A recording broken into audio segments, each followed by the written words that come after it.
Inácio is so desperate for a picture, even just a little photo with Trump or a meeting with him. He was the first one to arrive at this event that's happening over there in France, right? Yeah, the G7. He practically crashed the event. He went as a guest, right? You know, that kind of unwanted guest. And the hotel that Trump is staying at in France is the same one Lula chose. He's going all in if he can't meet with Trump there at the G7, right? They're saying, right, that he's going to sneak around everywhere, set up an ambush to see if he can run into Trump. Remember that Trump has a lot of security, right? It's going to be very difficult.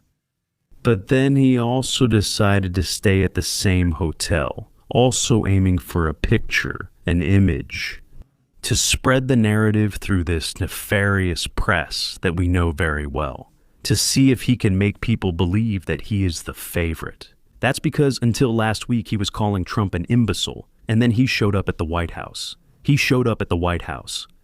Trump has documents, a dossier against him, right? This time, the chemistry is very different from the other times, because Trump knows very well who Inácio is, right? He's playing with Lula, right? Lula thought he was smarter than him, poor guy. Especially Inácio. Hit the like button. I'm about to share these facts. The guy is armed and setting an ambush, so this won't end well. Come be part of our family, smash that share button, hit the like button. Guys, first, I want to share an opportunity. I'm going to show you here, Slim Fever. I always put the video here that I made recently, 2 kilos in a day. Then people say, no, it's just water and stuff. Look at the images. Look at my face. Look at my face. I only sell the product here that I fully trust. Look at my face. Look at the image. This was months ago, not even a year ago. This hasn't even been a year, just months. I know what I'm talking about. Look at my pants. My pants. Look how loose it is, and obviously it's already here. I don't wear a belt, see? You can fit a hand in here. The product works, obviously. The person has to have, discipline. Dieting is like this. You have to plan. But it helps a lot, guys. It was 20 kilos. 20 kilos that I lost, right? After 40, it's harder for us to lose weight. It really is more difficult. Even working out every day, and I wasn't able to lose weight. Focus, discipline, I managed to lose it. The pictures speak for themselves. Look at my face. My face is totally different, right? So it's worth it. For you who don't want to miss this opportunity. An easier, more natural way. Extremely natural. It's a little powder that you add, right? Especially to those greasy meals. It will help you get rid of fat, to lose inches. The link is right below. It's a great opportunity to lose weight. In a healthy way, with quality of life, it changes everything. Pants that didn't fit before start to fit. Our self-esteem gets much higher. That's a fact, right? Link right below here for those who don't want to miss this opportunity to lose weight today. What an embarrassment. He was the first one there. Metropolis reported it. Inácio was the first head of state to arrive at the G7 venue in France. Desperate to try to get that photo, right? Just look at the story. Lula arrived in France to participate in the 10th G7 summit, right? 10th time. An event he usually calls the Party of the Rich. Yeah, I even abstained. He was the first guy to arrive at the event. Brazil is not part of the bloc, but it will participate as a guest. That guest, who not really wanted, The event just started, but the first meetings are only for the big shots, the big ones. Inácio isn't part of that team. The invited countries only join tomorrow, and even so, he already went to the venue today. To see if he can bump into Trump. During the summit, Lula will give a speech at least twice starting tomorrow. Today it's the leaders, right? When he plans to send at least 2 messages to rich countries. We should have been in that group, my friends, if not for all the stealing and corruption, right? Inacio's first speech will be in a session about international partnerships. That's the speech. Advisors say that Lula will draw attention to what? The decrease in development aid, and make an appeal to rich countries to finance the poorer nations. He's going there to beg for money for countries. So he can have a party with it, right? Norway, Denmark, Germany. They already send substantial resources. And no one can convince me that these countries give so much money to these NGOs without any interest at all. Especially NGOs in the Amazon, right? There's no free lunch, right, my friends? There isn't, there never was. The second message from Lula will be given in a speech at the session on Wednesday. Look at how many days of travel that is, right? We're paying for this union stooge, right? Today, left yesterday. Today, tomorrow, the day after, probably only comes back on Friday. Because Yanja is there in her favorite place, right? With her great friend, the topic will be sustainable growth. The PT member is expected to address the tariff imposed by the United States. Lula's advisors, according to them, right? Lula is going to criticize unilateralism. It's the only thing he knows how to talk about. And protectionism. And he will reinforce the defense of a reform of governance with international organizations, among them the WTO. The guy, however, should take a less aggressive and more diplomatic tone. He's not a fool, right? Of wanting to say the things he says here in Brazil, over there at that summit with Trump, right? The idea will be to take a stand on the issue without harming negotiations and progress with the Americans. Besides the speeches, Lula will have bilateral meetings on the sidelines of the G7. The first one will be with the president of Switzerland, and after that, right, the Workers' Party member will meet with the host of the summit, Emmanuel Macron. The Workers' Party member also has a meeting scheduled with the Prime Minister of Japan, Sanae Takaishi, right? And also with the President of Egypt, who has been in power for more than 10 years now. 12 years. He's a dictator, right? Lula loves those meetings, right? Here's his arrival. Take a look. The international embarrassment doesn't stop. The analyst Diego Munguia points it out, right? Lula arrived at the G7 begging for Trump's attention. There is no formal meeting on the schedule. The PT member will have to lie in wait in the hotel corridor to try to beg for a photo. With Bolsonaro, the partnership was between states, mutual respect. Let's see here. This meeting with the President of the United States, Donald Trump, is still uncertain. It didn't happen. There wasn't a formal request, neither from the President of the United States nor from the Palacio do Planalto for this meeting to take place in a formal way. Just reminding once again, Lula was the first to arrive. The first one. Because what if Trump suddenly shows up there? He would already be there. Why was he the first to arrive? Right? He's there, holding his position. He's not part of the G7. Right? But he just stays at the door. He stays there at the door. He goes to the urinal. Who knows what, Trump is going to do, right? Number two, these bosses hardly ever do that, right? In those places. He goes there, suddenly he goes to the bathroom. Lula is there at the bathroom door, just waiting there and all. He leaves the bathroom and goes to the door. From the door of the place, he goes to the bathroom. He goes to the bathroom, goes to the door of the place to see if he can bump into Trump, right? But this time, Trump seems to be going with Marco Rubio. And Marco Rubio loathes Inácio, just like Trump does too, right? Because Trump was trying to negotiate. That's a fact, to negotiate with Lula. For the following reason, he knows very well what Alexandre de Moraes is doing to President Bolsonaro, who, at many times, was at risk of losing his life. He still is. He is still at risk of losing his life.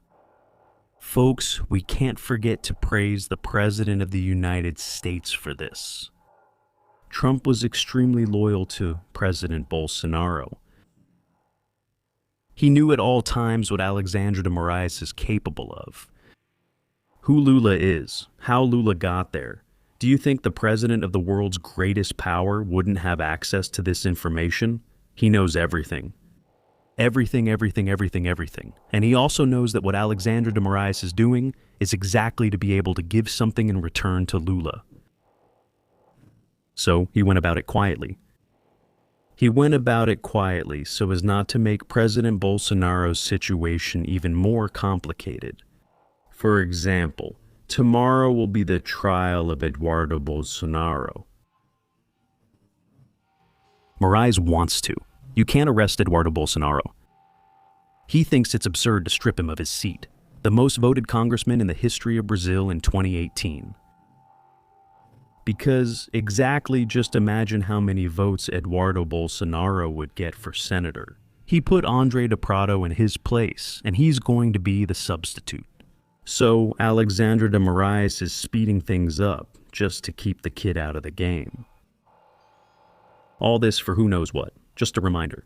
Remember that both Eduardo, Paulo, and Flavio spent hours inside the White House talking, explaining, and showing what's happening here in Brazil. So, in other words, Trump is aware of everything. Then they met with Rubio. They even met with the Vice President of the United States. It's not a lack of information. And everyone here is commenting. The G7. There are no guarantees at all. Let's take a look here. Lula is leaving for Paris today, Sunday, to sneak into the meeting of the group of the 7 richest countries in the world, the G7. He sneaked in, just like our friend here says. And let's also remember that Trump has this in his hands. That issue with Petrobras, which financed terrorist organizations. He has this vast dossier. He already knows absolutely everything that was happening. Petrobras is a state-owned company, and it was sending refined products through the refineries. That so-called naphtha for those organizations. Everything is very well explained. Dario, I'll put it here so you can take a look. Yeah. He talked here about this whole situation. Take a look here. Look how things are starting to fall into place, and Lula's desperation can now be explained. Donald Trump received a detailed document explaining how Brazilian refineries supply organized crime. Read this. PCC and Comando Vermelho are now designated as terrorist organizations. Among these refineries, we have, for example, the Rio Grandense refinery, controlled by Petrobras. It's got the Brazilian government's fingerprints all over a scheme to sell naphtha and other materials to criminal organizations. Therefore, it would be an association with terrorism. Things are getting serious, and I didn't even wait to take off to tell you this. Do you see how serious this is? The association with groups. So, there could be much more than just sanctions. From the moment Trump finds out that the regime is collaborating, man, then things completely change. It becomes a whole different situation. A whole different situation. And again, Trump has this dossier in his hands. He has all of that. So, Inácio's situation is going to get extremely difficult in the coming days. But look, I'm waiting here anxiously. Even looking around here and all. It'll be interesting to watch Lula take that hit. That blow will be not getting to meet Trump. It's going to get even more embarrassing for him. Even more. Suddenly, then Flavio is called again to the White House. Man, then things really go crazy, right? And here, look, after Lula's statement, in which he mentions the supposed hanging of Flavio, the senator's defense team took the case to the Supreme Court against the guy. And that's what needs to be done. That's what I'm always saying here. You can't hesitate, right? The petition states that in less than 24 hours, more than 1,600 posts were registered on X with threats against Flavio. After Lula directly suggested Flavio's hanging, he said it, right? Look at this atrocity. It's absurd. Bolsonaro went to the Supreme Court against Lula because of that statement zero about the gallows for traitors to the country, right? And according to Senator Flavio Bolsonaro's report, he received more than 1,600 threats after President Lula's statement. Sherlano. Flavio Bolsonaro filed a criminal complaint with the Supreme Court against President Lula, accusing him of threat and incitement to crime over a speech made in early June in Catalan. In the lawsuit, Flavio asked for an investigation into statements where Lula called Bolsonaro family members traitors to the country. Inciting someone to do to Flavio the same thing that happened to President Bolsonaro. Look over there in Colombia. In Colombia, Abelardo, the candidate who had become the frontrunner by the runoff, had to run his entire campaign in an armored vehicle. 4 bulletproof windows everywhere he went. Because the first favorite there in Colombia ended up dying after that attack they carried out against him. The president of the country himself, a very close friend of Inácio. There's no conversation. People... Do you think the guy is still running the country? That Pedro guy? Will there be any evidence against him? We know how things work, right? And is Flavio right? Let's see whose hands this will fall into, right? Whose hands will this fall into? Things will get even more obvious, right? Obviously. Hit that like button. Come be part of our family. Subscribe to the channel, turn on the notification bell. Inácio, over at the urinal, waiting for Trump to use the bathroom, to see if he can get a little photo in the bathroom with Trump. I'm already back here on the channel. Parents and children, Fabiano